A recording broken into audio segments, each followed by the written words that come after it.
मंगलम भगवान वीरो मंगलम गौतमो गणी मंगलम कुंद कुंदार्यो जैन धर्मोस्तु मंगलम सर्वमंगलमांगल्यम सर्वकल्याणकारकम प्रधानं सर्वधर्माणां जैनं जयतु शासनं। मैं नमो तीर्थनायक को, नमो ओंकार वाणी को, नमो उन कुंद प्रभु को जिन्होंने ओंकार धारण की। अहो उपकार जिनवर का, कुंद का दिव्य वाणी का, जिन कुंद ध्वनि दाता उनका हान स्वामी का।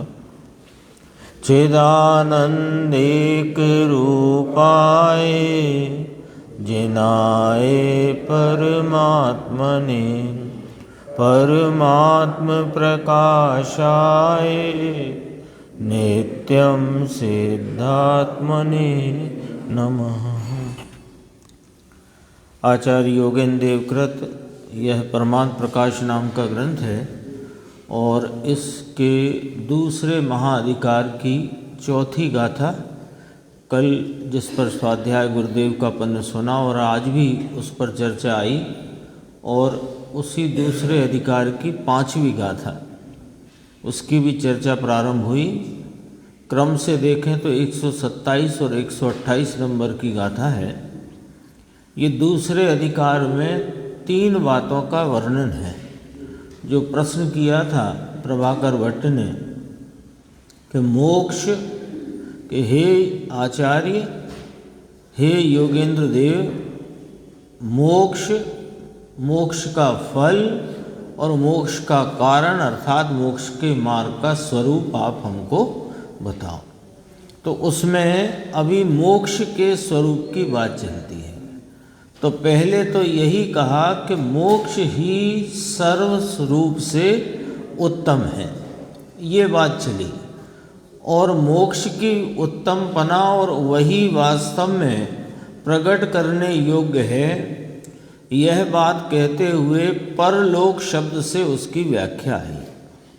पर नाम उत्कृष्ट, उत्कृष्ट अर्थात यह अपना शुद्धात्मा परमात्म तत्व, उसका समरसी भाव वीतराग भाव से परिपूर्ण भाव से परिपूर्ण तत्व का अवलोकन करना, इसका नाम परलोक।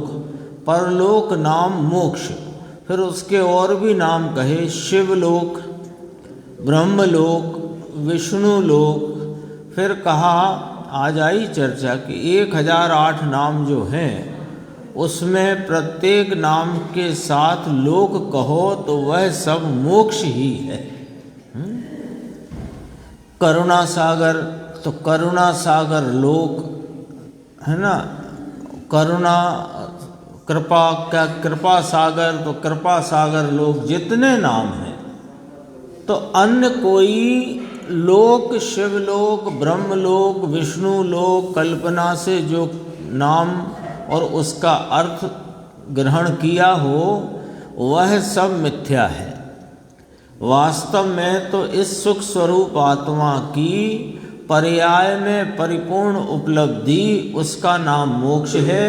उसी को शिवलोक कहते हैं, उसी को ब्रह्मलोक, विष्णुलोक जो कहो, परलोक, परलोक शब्द से यहाँ व्याख्या प्रारंभ की। अब इसका सारांश अपन देखते हैं 127 गाथा। यहाँ पर सारांश यह हुआ कि परलोक के नाम से कहा गया परमात्मा ही उपादेय है। परमात्मा यानी अरिहंत सिद्ध रूप साध्य अवस्था। यानी आत्मा की पूर्ण लाभ रूपता की अवस्था, वह ही उपादेय है।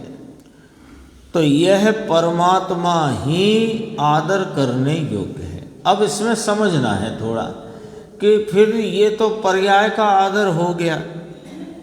परमात्मा कहा ना, परमात्मा अर्थात आत्मा के पूर्ण लाभ की दशा, परमात्मा पर्याय। तो कहा कि वो जो परमात्मा पर्याय कार्य रूप है, उसका कारण तत्व कारण परमात्मा जो त्रिकाल अपनी ध्रुव स्वरूपता से परिपूर्णता से विद्यमान है, वह ही उपादेय है, वह ही ध्यान करने योग्य है। यानी कार्य को कहकर कारण की उपादेयता कही है ना। क्यों कारण की उपादेयता क्यों कही? कि कार्य बता दिया। तो कार्य क्या है कि अनंत चतुष्टय की प्रगटता रूप परिपूर्ण भाव स्वरूप जो कार्य है, मोक्ष कहो, परमात्मा पर्याय कहो, उस कार्य के कारण को ध्याओगे तो कार्य प्रकट होगा ना। तो कोई पूछे कि कारण को ध्याने से क्या होगा, इसलिए कार्य को ही सीधा बता दिया। और कार्य बता करके उसका जो कारण तत्व अपना त्रिकाली परमात्मा है, उसको ध्याना ही इस गाथा की कथनी का निरूपण का सारांश है। देखो दोबारा से है ये बोल्ड वाले अक्षर। यहाँ पर सारांश यह हुआ कि परलोक के नाम से, मोक्ष के नाम से कहा गया परमात्मा ही उपादेय है। तो ही शब्द से क्या कुछ खास बात होती है कि ही शब्द से अन्न का निषेध होता है। तो पुण्य रूप भाव, पुण्य के फल और पाप के भाव, धर्म अर्थ काम, पुण्य के फल और पाप रूप भाव, वे कोई भी उपादेय नहीं है। एक यह परमात्मा ही उपादेय है, यह परमात्मा ही आदर करने योग्य है। बाकी पुण्य, लक्ष्मी और भोग आदर करने योग्य नहीं। कहो पोपट भाई लक्ष्मी तो पाप है, ऐसा कहते हैं। रतनलाल जी, अरे पुण्य को पाप कहा, योग सार 71 गाथा। पाप को सब कहें, परंतु अनुभवी जन पुण्य को पाप कहें, ऐसा योग सार में 71 गाथा में आता है। ये सब करोड़पति है ना, देखो ये नए आए करोड़पति, धूल के पति। पाप को तो पाप सब कहते हैं, पूरा जगत कहता है ना। कोई जो समझो कि बलि चढ़ाने को धर्म कहते हैं, वे भी इस हत्या को पाप कहते हैं। भले वो उसको अन्य प्रकार से धर्म कहते हों, पर ये पाप है ये जानते हैं। तो पाप को तो पाप सब ही कहते हैं, लेकिन पुण्य को पाप अनुभवी जन कहते हैं, ऐसा योग सार में कहा योगेंद्र देव ने ही। अब देखो आगे, सहजात्म स्वरूप यानी सहज आत्मा, सहज नाम स्वभाव का होता है। शक्कर कैसे मीठी है कि सहज मीठी है, नमक सहज खारा है, नींबू सहज खट्टा है। ये कहाँ से आया सहज? कि उसका स्वभाव ही ऐसा है। शक्कर स्वभाव से मीठी है, नमक स्वभाव से खारा है। तो सहज आत्मा माने त्रिकाली स्वभाव भाव, पर्याय है। अब समझना, थोड़ी बारीकी से बात है, जो अपने को वस्तु स्वरूप का बंधारण या संरचना क्या है वो समझना जरा। पर्याय है वह तो पलटती है, जो हमें दिख रहा है पलटता हुआ, बदलता हुआ, वो भाई पर्याय है ना। थोड़ी देर पहले अन्य प्रकार का परिणाम था, अब अन्य प्रकार का परिणाम है। सुबह परिणाम अलग प्रकार से था कि अभी तो नहाना है, स्नान करना है, मंदिर जाना है। फिर मंदिर आ गए तो वो परिणाम चला गया। भगवान के दरबार में हैं तो भगवान की भक्ति का भाव है। फिर स्वाध्याय प्रारंभ हुई तो भक्ति का भाव चला गया। तो ये हमें दिख क्या रहा है? पर्याय। और पर्याय जो दिख रही हैं वे पलट जाती हैं, प्रति समय पलटती हैं, प्रति समय बदलती हैं। तो जो हम देख रहे हैं अनादि से, वे पर्यायों के भाव को देख रहे हैं और वे पर्याय के भाव पलट जाते हैं। लेकिन यह जो परमात्मा, यह जो सहज आत्मा, यह जो त्रिकाली स्वभाव भाव, यह कभी पलटता नहीं है।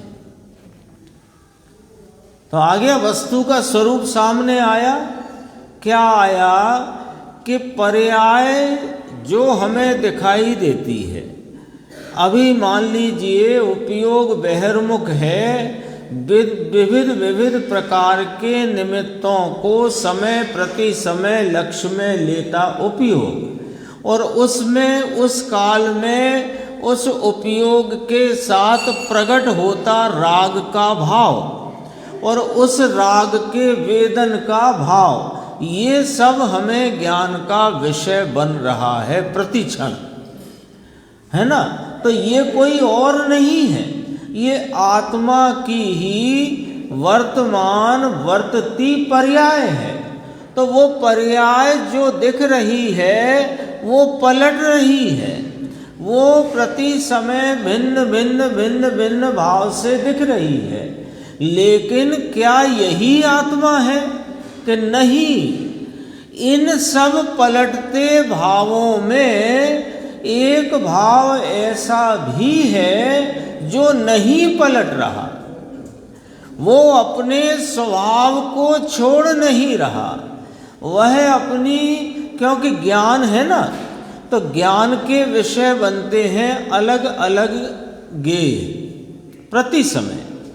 तो प्रति समय जो अलग अलग गेय बनते हैं, तो किसके गेय बनते हैं? ज्ञान के गेय बनते हैं। और ज्ञान अपने परिणमन में उन गेयों के निमित्त से विचित्र विचित्र पलटते हुए ज्ञानाकार में परिणमता है। तो परिणमता कौन है? कि प्रति समय उत्पन्न होता ज्ञानाकार, ज्ञान की अवस्था, ज्ञान की दशा। लेकिन ये जिस समय में ज्ञान किसी एक भाव को जानता परिणमा, दूसरे समय में दूसरी अवस्था, तीसरे समय में तीसरी अवस्था, चौथे समय में चौथी अवस्था। लेकिन ये अवस्था बदल गई किसकी? ज्ञान की तो वो नहीं बदला ना, वो तो हर अवस्था में अपनी एक रूपता से, सहज स्वभाव से, त्रैकालिक भाव से प्रति समय विद्यमान है। तो जो विद्यमान है वो सहज आत्म स्वभाव जो कभी पलटता नहीं, वह ध्याने योग्य है।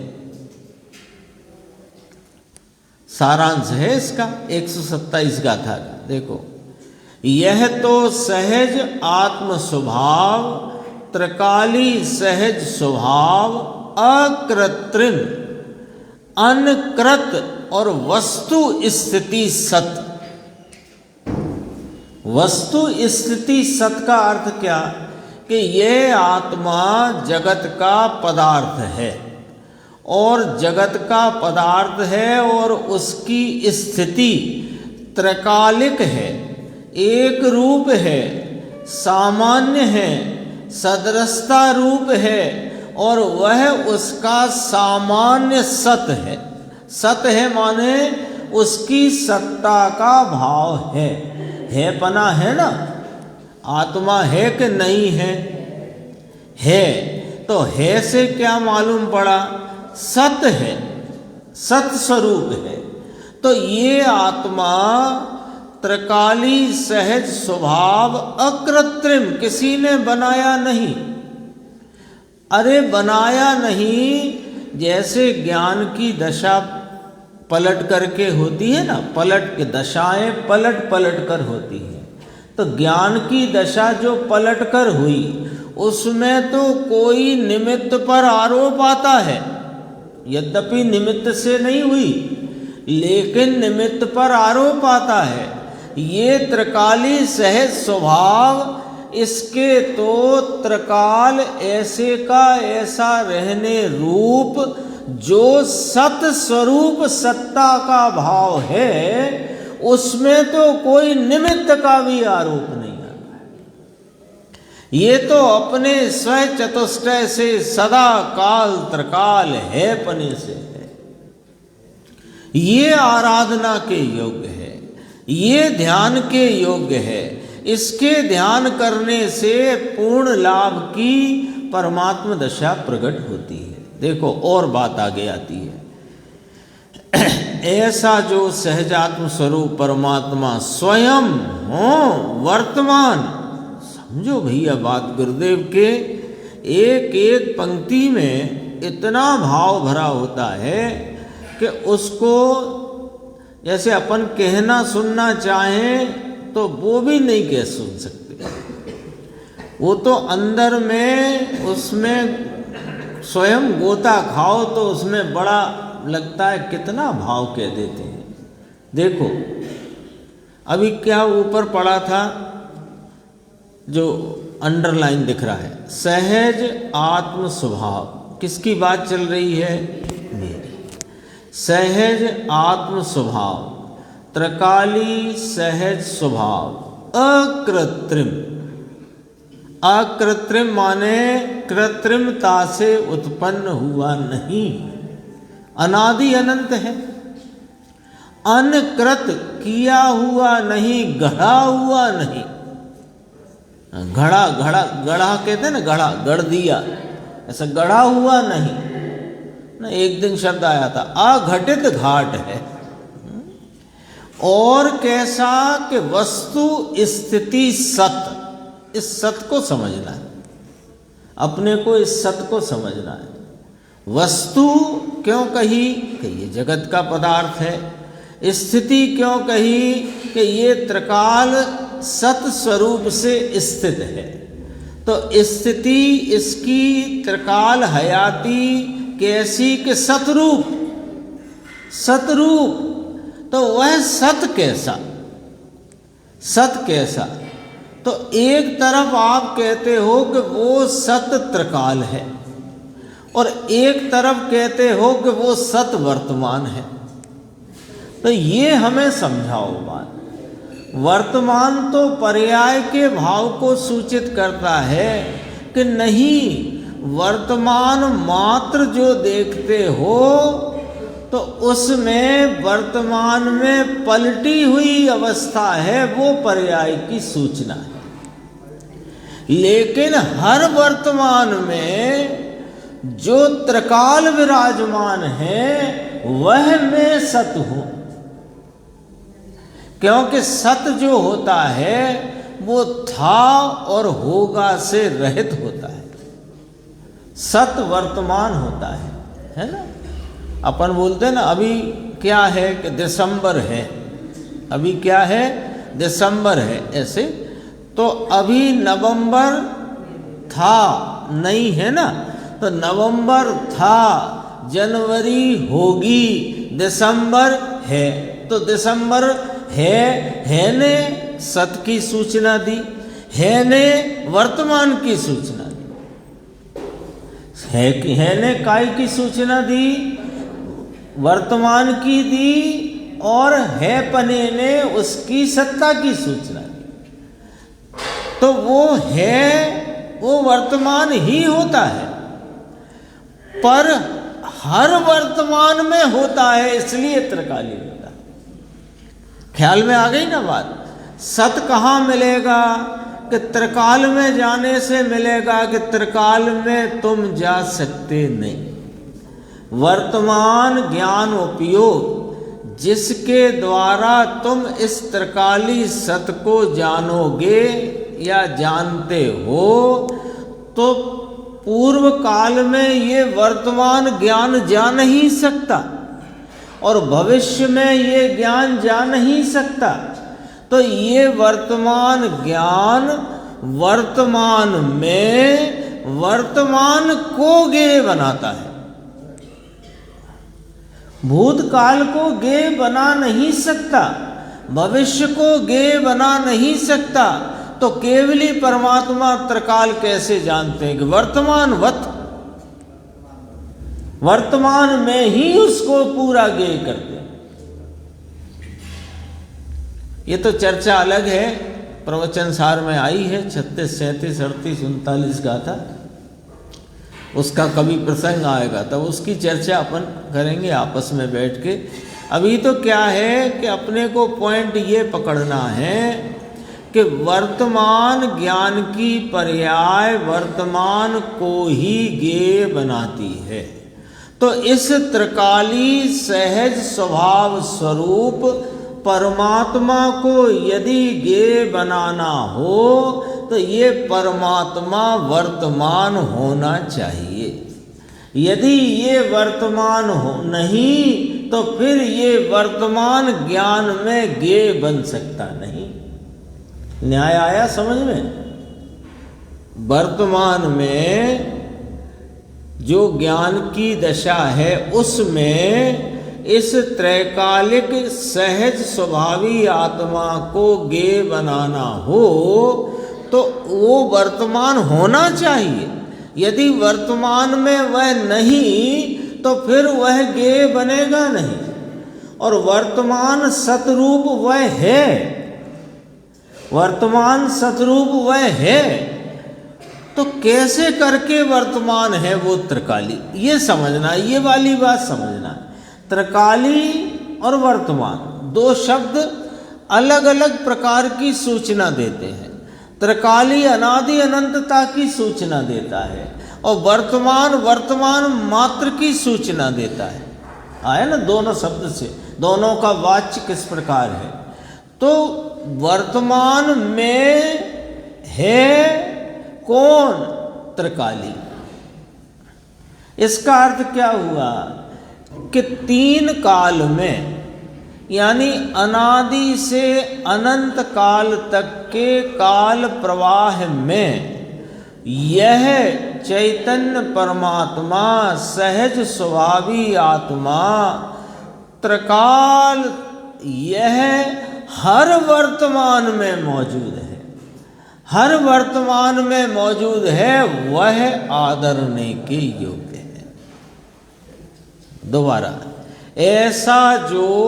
ऐसा करके ऊपर का वो त्रिकाली सहज स्वभाव अकृत्रिम अनकृत वस्तु स्थिति सत्य, ऐसा जो सहजात्म स्वरूप परमात्मा स्वयं हो, स्वयं उनकी बात नहीं कर रहे वे, तो परमात्म दशा को प्रकट करके तुम्हारे स्वरूप के दर्पण रूप विद्यमान है। जैसे हम अपने मुख को दर्पण में देखें तो दर्पण में मुख है कि मुख का प्रतिबिंब है, तो उधर दिखने से क्या दिख रहा है कि उधर दिखने से मुख दिख रहा है लेकिन उधर मुख नहीं है।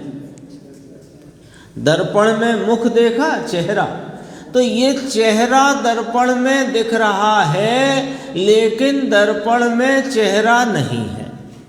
भगवान परमात्मा अरिहंत देव जो विराजते हैं उसमें आत्मा का स्वरूप दिखता है लेकिन यह आत्मा यहाँ है वहाँ नहीं है। तो वहाँ देखा क्यों कि तुमने दर्पण में देखा क्यों? तुमने दर्पण में देखा क्यों? दर्पण देखने को देखा कि अपना मुख देखने को देखा। सुबह सुबह नहाने धोने के उपरांत खड़े हो गए ना दर्पण के सामने, क्यों क्यों खड़े हो गए? दर्पण देखने के लिए या दर्पण में अपना चेहरा देखने के लिए, और इस विश्वास के साथ कि दर्पण में मैं नहीं हूं।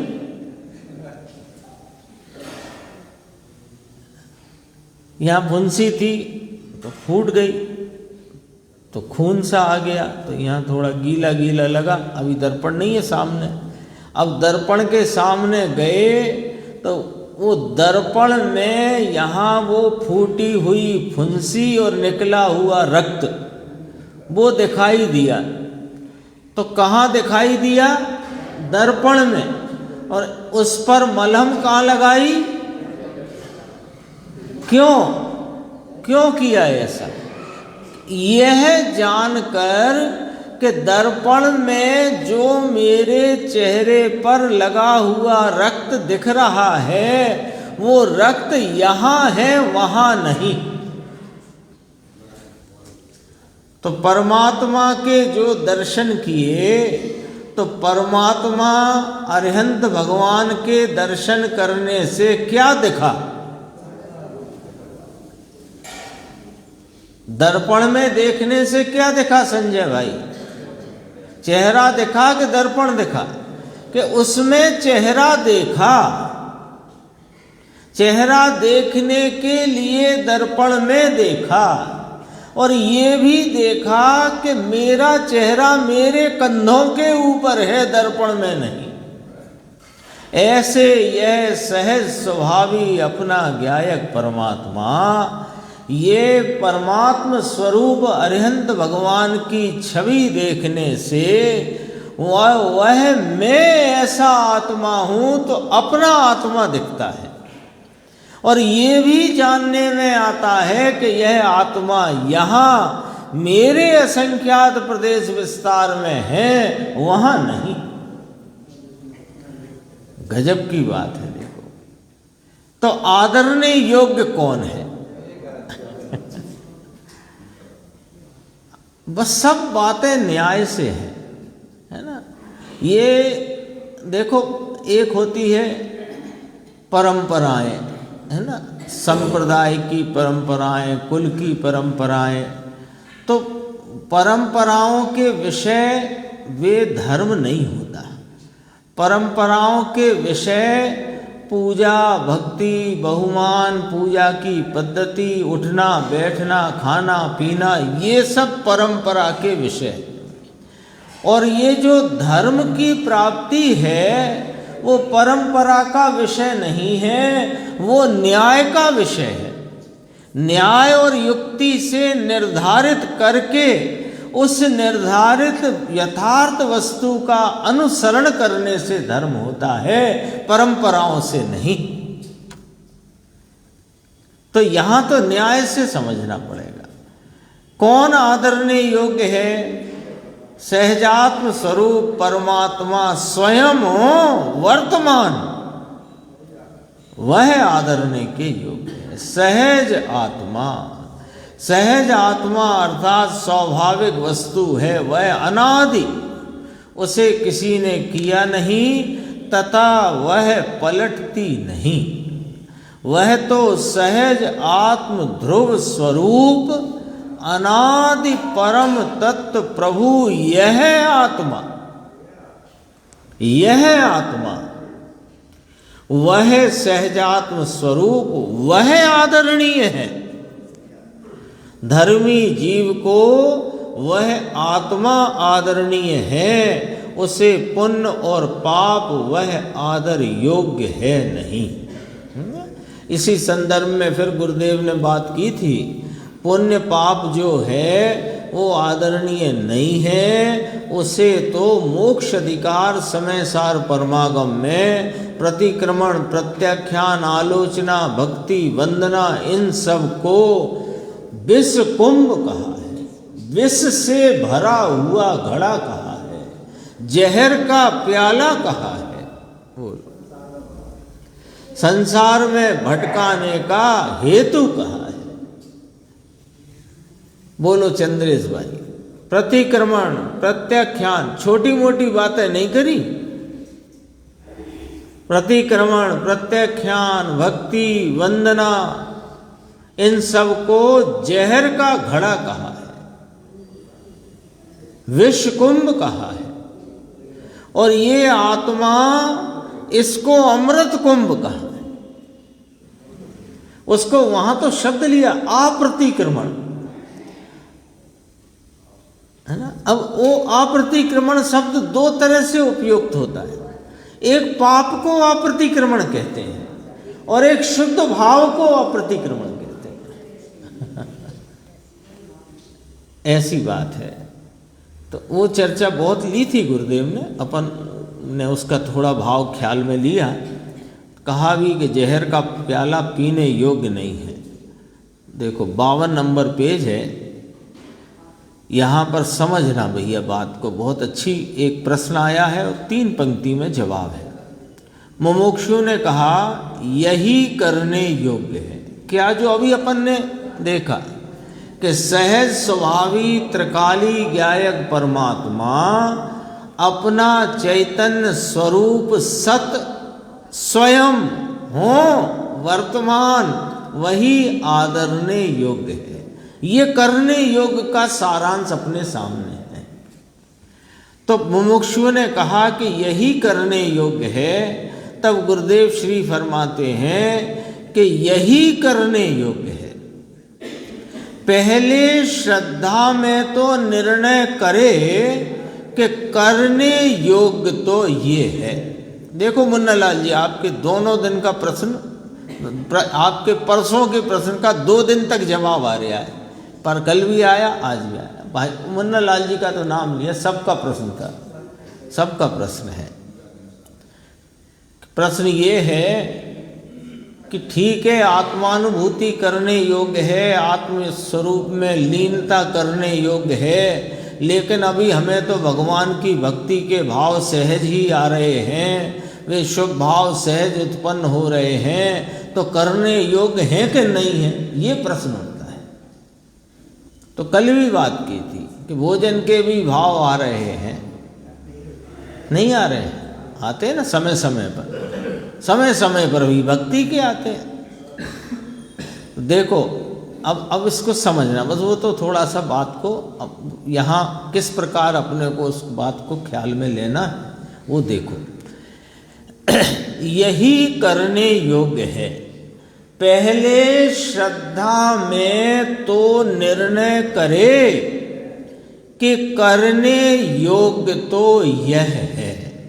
सहज स्वभावी त्रिकाल स्वरूप ज्ञानानंद अपना चैतन्य तत्व जो वर्तमान में, प्रत्येक वर्तमान में वर्तमान रूप से मौजूद है, वही एक आदर करने के योग्य है, आश्रय करने के योग्य है, प्रतीति करने के योग्य है, आस्वादन करने के योग्य है। इतना पहले निर्णय करो, इस निर्णय की श्रद्धा करो। हम हमारी श्रद्धा को कैसे झुलाते हैं देखो। बात तो ठीक है कि आत्म स्वरूप का ही आलम्बन लेना योग्य है, लेकिन जब तक आलम्बन नहीं होगा, नहीं हो रहा, तब तक तो हमें इन सब कार्यों में लगना योग्य है। बस यही गच्छा खा गए, क्योंकि 2 उपाधि लेके चल दिए तुम, 2 नाव पर सवार हो गए, तो 2 नाव पे सवार की क्या गति बनती है? डूबता ही, डूबता ही। यहीं से सच कह रहे हैं, इस बात को समझो, हमारे से यही गड़बड़ हो रही है। ये सब गुरुदेव श्री से उद्घाटित जो आचार्य भगवंतों की कथनी का यथार्थ मर्म और रहस्य है, वो सुनने के बाद, समझने के बाद अरे बुद्धि में उसको ग्रहण करने के बाद भी हम यहाँ ही गड़बड़ कर रहे हैं। हम यहाँ गड़बड़ करते हैं कि बात तो सच्ची है, एक अपना यह चैतन्य आत्मा ही आश्रय के योग्य है, इसका ही आश्रय लेना है, इसी की प्रतीति होना चाहिए, इसी का आस्वादन होना चाहिए, इसी की लीनता होनी चाहिए। लेकिन जब तक ये नहीं हो रहा तब तक हमको इन सब पुण्य कार्यों में भी लगना चाहिए। तो तुम दो चाहिए लेके चलोगे तो कुछ ही नहीं होगा। पॉइंट समझना, बहुत एकदम टेक्निकल बात है। गड़बड़ कहाँ है? हमको लगता है कि ये जब तक ये नहीं हो रहा तब तक तो ये चलते रहना चाहिए ना, और फिर उसमें तर्क नहीं कुतर्क, कि ये नहीं करेंगे तो क्या पाप करेंगे तो आत्मा मिल जाएगा।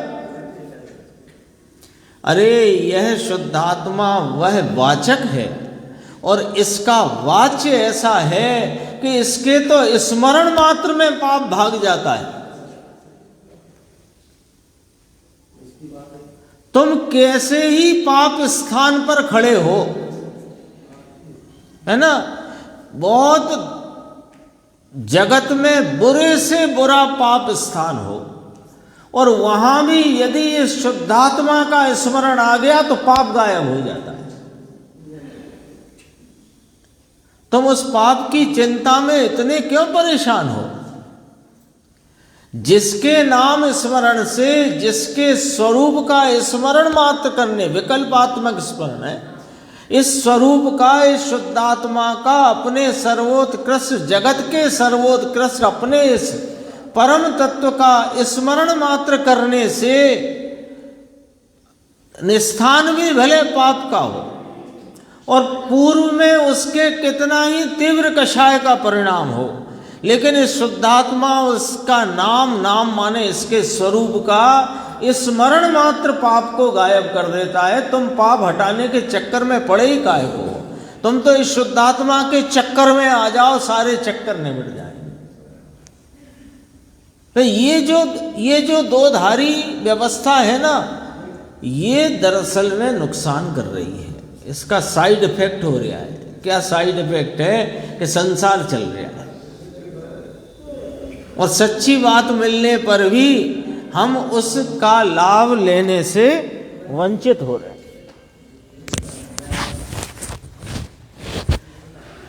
जब तक नहीं हुआ शुद्धात्मा का भान, जब तक नहीं हुआ शुद्धात्मा का आश्रय, तब तक तो चलने देना ना, तो चलना चाहिए ना, कि चाहिए नहीं चलता है। चाहिए शुद्धात्मा, चाहिए शुद्धात्मा का आश्रय, लेकिन जब तक आश्रय नहीं होता तो ये शुभ भाव चलते नाम होते हैं, होना चाहिए, और होते में बहुत फर्क होता है। हम होते में होना चाहिए लगाते हैं, इसलिए ये शुद्धात्मा का आदर नहीं अनादर हो जाता है। देखो, पहले श्रद्धा में तो निर्णय करे कि करने योग्य तो ये है, होते हैं, पुण्य होता है, जब तक वीतरागता ना हो तब तक बीच में, अब फिर शब्द आ गया बीच में, बीच में तो अब सब समझ ही गए हैं लगभग बीच किसे कहते हैं। क्यों भाई अंकुर बताओ, बीच किसे कहते हैं? बीच माने जब आत्मा के स्वरूप की प्राप्ति हो गई और पूर्णता की प्राप्ति नहीं हुई, उसे बीच कहते हैं। आपने सम्मेद शिखर का टिकट लिया और सुबह वो ट्रेन जाती है, उसमें आप बैठ गए, अभी यहाँ से रवाना तो हो गए हो, लेकिन शिखर जी नहीं पहुँचे हो, तो बीना को, झांसी को, इलाहाबाद को क्या कहोगे? बीच, ये ही बीच। प्रारंभ ही नहीं हुआ, वहाँ बीच नहीं होता है ना। अभी आप घर पे ही हो, टिकट जेब में है, तो आप ये नहीं, आपके कथन में ये नहीं आ सकता कि मैं बीच में हूं। कह सकते हो आप, टिकट जेब में है, अटैची हाथ में है, तो भी नहीं कह सकते बीच में। बीच में तो तब है कि जब अशोकनगर से ट्रेन छूट गई और वहां पहुंची नहीं है गंतव्य पर, तो बीच कहलाता ना। बीच का भाव वासन समझो। तो बीच में परिणाम आते हैं और उसके पहले जो आते हैं वे तो कषाय के इंजन में पुण्य पाप, शुभ अशुभ, शुभ अशुभ, शुभ अशुभ, ऐसा तो निगोद में भी चला करता है। तुम काहे को थानेदार बन रहे हो? इसे क्या लगता है कि मैं बुद्धि पूर्वक भगवान की भक्ति में, आराधना में, भगवान में, स्वाध्याय में, दया में, दान में जुड़ता हूं, इसलिए शुभ भाव होते हैं कि रुको रुको, निगोद में कैसे होते हैं और होते हैं कि नहीं होते हैं? तो कैसे होते हैं? तुम क्यों थानेदार बन रहे हो? हम करते हैं, हम करते हैं। करने योग्य तो एक ही कार्य है, होते तो सभी हैं। तब तक बीच में निश्चय अनुभव होने पर भी शुभ भाव आता है, होता है, परंतु वह हे रूप से होता है। तो अब एक प्रश्न और उठ सकता है, ज्ञानी को हे रूप से होता है, अज्ञानी को तो उपादेय रहना चाहिए ना। तो यदि अज्ञानी को उपादेय रहना चाहिए तो फिर ज्ञानी को भी उपादेय रहना चाहिए, क्योंकि अज्ञानी को ज्ञानी होना है ना। अपन तो जिसको होना है आत्मार्थी की बात करते हैं। तो यदि ज्ञानी को हे है तो अज्ञानी को भी हे होगा, तब ज्ञानी होगा ना। तुम अपनी बुद्धि से क्यों ये नए नए प्रकार निकालते हो?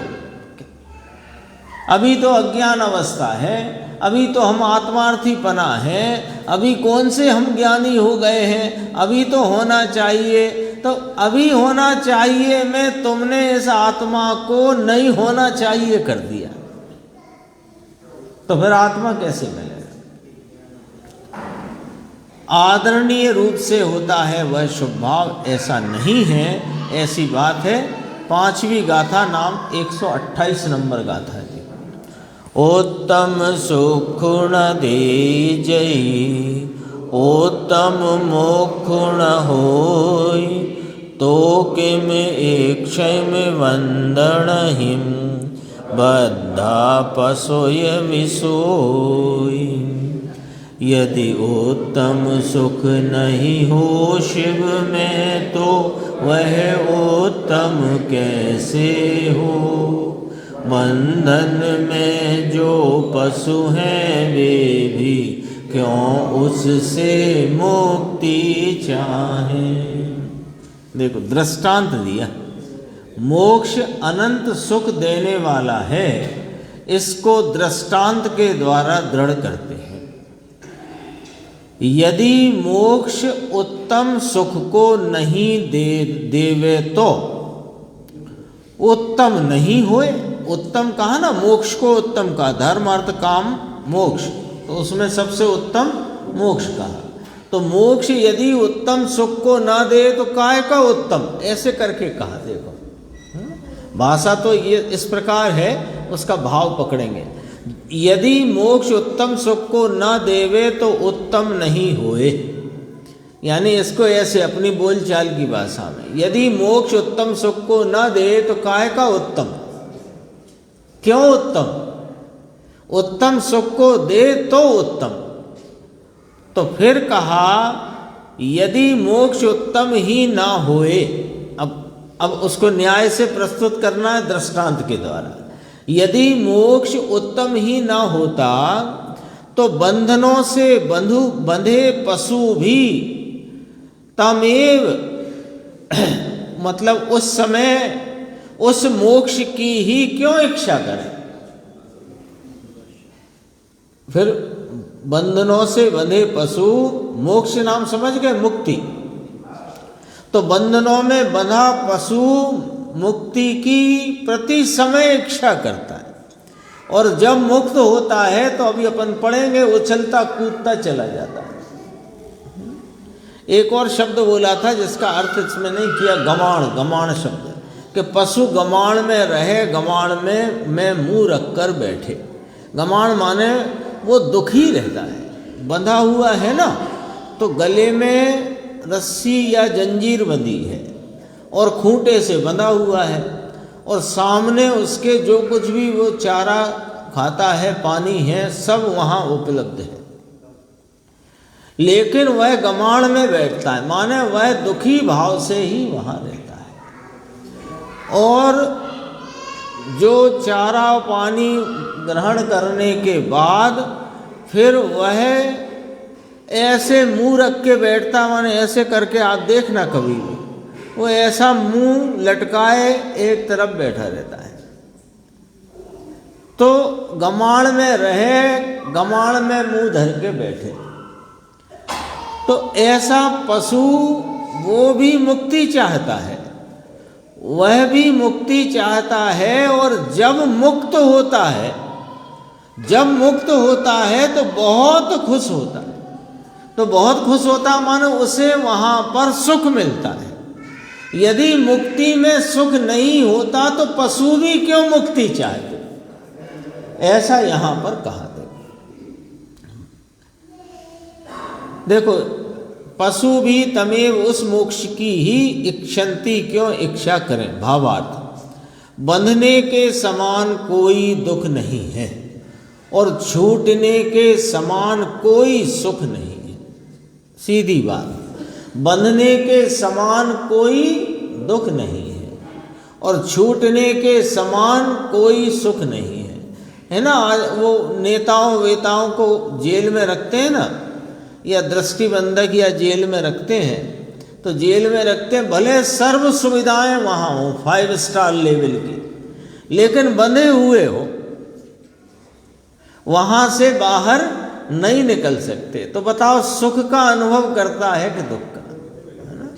नेताजी घर में पीपल के नीचे, नीम के नीचे खटिया डाल के पड़े रहते हों, उन्हें 5 स्टार जेल में रख दिया हो, तो बताओ वे सुखी कहाँ। एक संयोग अपेक्षा से अपन बात करते हैं, दुखी है ना वहाँ। तो बंधने के समान दुख कोई दुख नहीं, छूटने के समान कोई सुख नहीं है। बंधन से बंधे जानवर भी छूटना चाहते हैं, और जब वे छूटते हैं तब सुखी होते हैं। ये बात दृष्टांत से सामने रखी। अब कहते हैं इस सामान्य बंधन के अभाव से ही, ये तो सामान्य बंधन है ना, बांधा और फिर घंटे 2 घंटे को खोला, तो ये तो सामान्य बंधन है। जब सामान्य बंधन के अभाव से ही पशु सुखी होते हैं, तो कर्म बंधन के अभाव से ज्ञानी जन परम सुखी होए, इसमें अचंभा क्या है। अब देखो विशेष बात, इसमें ज्ञानी जन परम सुखी होए ये शब्द लिया है, क्योंकि अज्ञानी बंधन में ही सुख मानता है, यही तो अज्ञान है उसका।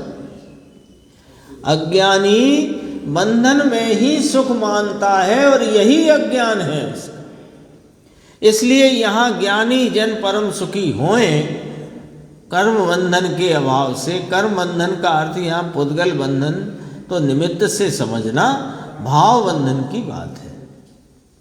इसमें अचंभा क्या है, इसलिए केवल ज्ञानादि अनंत गुण से तन्मयी अनंत सुख का कारण मोक्ष ही आदरने के योग्य है। मोक्ष नाम मोक्ष का कारण तत्व, ऐसे इसमें घटा लेना चाहिए। मोक्ष ही आदरने के योग्य है, इस कारण ज्ञानी पुरुष विशेषता से यानी मुख्यता से, और विशेष माने ये इसका अर्थ है कि उसको ही, मोक्ष को ही इच्छते हैं, अन्य कुछ नहीं। ये इस प्रकार यहाँ अर्थ है। देखो गुरुदेव का थोड़ा सा अपन देखते हैं, पेज नंबर 54। पशु भी बंधन से छूटे तो प्रसन्न होता है, अंदर कूदता है, अंदर भी उसके बहुत हर्ष। हाँ, 23 घंटे का बांधा हुआ हो, शाम को पानी पीने के लिए बाहर ले जाएं गांव में तो कूदते कूदते जाता है। 23 घंटे बांध रखा हो वहाँ खूंटे से, तो खूंटे से बांधा हुआ पशु छूटने की भावना करे और बंधन से छूटने की तू भावना न करे तो तू तो पशु से भी गया बीता है, ऐसा कहते हैं। मुमुक्षुन का ऐसे बंधन में प्रसन्नता होती है, अज्ञानी को बंधन में प्रसन्नता होती है। तो गुरुदेव श्री ने संक्षिप्त जवाब दिया, देखो क्या, वह बंधन से छूटना चाहता है। कौन? वो पशु, सामान्य बंधन, उससे वो पशु छूटना चाहता है और तू बंधन में प्रसन्न होता है। भाई ये क्या दशा है तेरी, विचार तो करो। प्रश्नवाचक है ना, तो उन्होंने अपने से ही पूछा है, यह क्या दशा है तेरी। ये ऐसा कहते हैं, ये जो पुण्य भाव है ना, जिसमें तुम उछल उछल करके उसमें प्रवृत्त होते हुए अपने को सुखी और सुख के कारण रूप मानते हो, उस भाव को, वह बंधन का कारण है।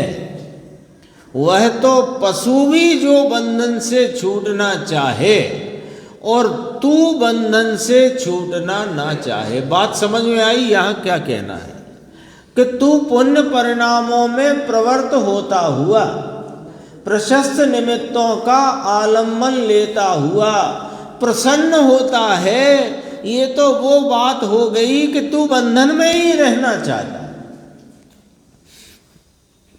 जबकि पशु तो बंधन से छूटना चाहते हैं और तू बंधन से ना छूटना चाहे, बंधन भाव में प्रसन्न होता है। भाई तू पशु में से भी गया बीता है। दूसरा क्या कहें, देखो नीचे और एक दृष्टांत और दिया है। देखो दूसरा दृष्टांत अन्यत्र ऐसा दिया है कि ढोर है, वह घर में आए, पहले तो होता था, अभी भी होता होगा, कि सुबह वो ले जाते थे वहाँ चरनोई की तरफ जहाँ भी, और शाम को वो लौट के आता था। तो एक चरवाहा ही 8, 10, 15 पशुओं को एक साथ ले जाए और वो घर घर छोड़ने नहीं जाता था। वो तो बाज़ार में, जैसे गांव में उसने प्रवेश किया और गांव में आकर के बेस ढोर स्वयं अपने अपने घर की ओर स्वतः चल देते। तो अब घर में आया वह पशु लौटकर, अब दरवाज़ा बंद हो तो सिर मारे, खोल खोल घर में आना है। ऐसा करे ना, वो दरवाज़ा बंद हो तो सिर मारे, और ऐसा ही उड़का हुआ हो तो सिर मार के सीधा अंदर घुसता ही चला जाए। ये पशु होते हैं ना, बाहर ले गए हों, सुबह से बाहर घूमते हों, शाम को घर आए और कब आए खबर ना हो। अब घर मालिक को खबर नहीं रही, कभी कभी जल्दी ले आए वो चराने वाला चरवाहा, तो घर के दरवाजे बंद हों, ड्योढ़ी बंद हो तो सिर मारे, खोल खोल घर में जाना है। तो या तो सिर मार करके वो दस्तक दे दे, अथवा दोनों प्रकार समझना है इसमें, अथवा दरवाज़ा ऐसा उड़का हुआ है, बंद नहीं है, पर ऐसा क्या क्या बोलते हैं उसको, अटका हुआ है, लटका हुआ है। अब वो दरवाजे पर उसने सिर मारा और सिर मारकर बलपूर्वक अंदर चला जाता है ना। तो इसी प्रकार जैसे इस पुण्य पाप रूपी संसार के बंधन में से निकलकर इस सुख स्वरूप घर में आना है, वह सिर मारे, सिर मारे माने अपने उपयोग को, मारे माने उपयोग के बल के द्वारा तोड़े, अंदर राग को तोड़कर अंदर में चला जाए। राग जो है वो दरवाजे की भांति रुकावट है, राग है, शुभ राग हो कि अशुभ राग हो, पुण्य भाव हो कि पाप भाव हो, वह इस चैतन्य आत्मा से उस उपयोग को मिलने में दरवाजे के समान बाधा है। ये जो राग का भाव बीच में अड़ा है, खड़ा है, ये वर्तमान उपयोग का मिलन उस चैतन्य परमात्मा से नहीं होने दे रहा है, बाधा रूपता उत्पन्न कर रहा है।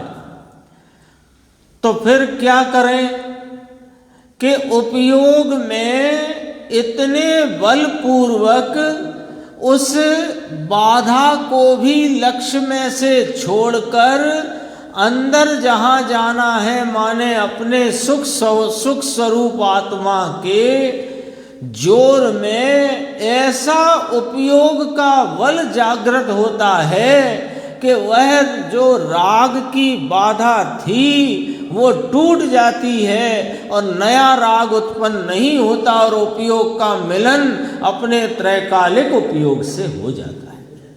ये है इसका अर्थ। देखो, सिर मारे तोड़े अंदर राग को तोड़कर अंदर में जाए। आचार्यों ने अनेक प्रकार के दृष्टांत देकर बहुत बातें कही हैं और भी कल इसकी गाथा की चर्चा आएगी अपन आगे की स्वाध्याय।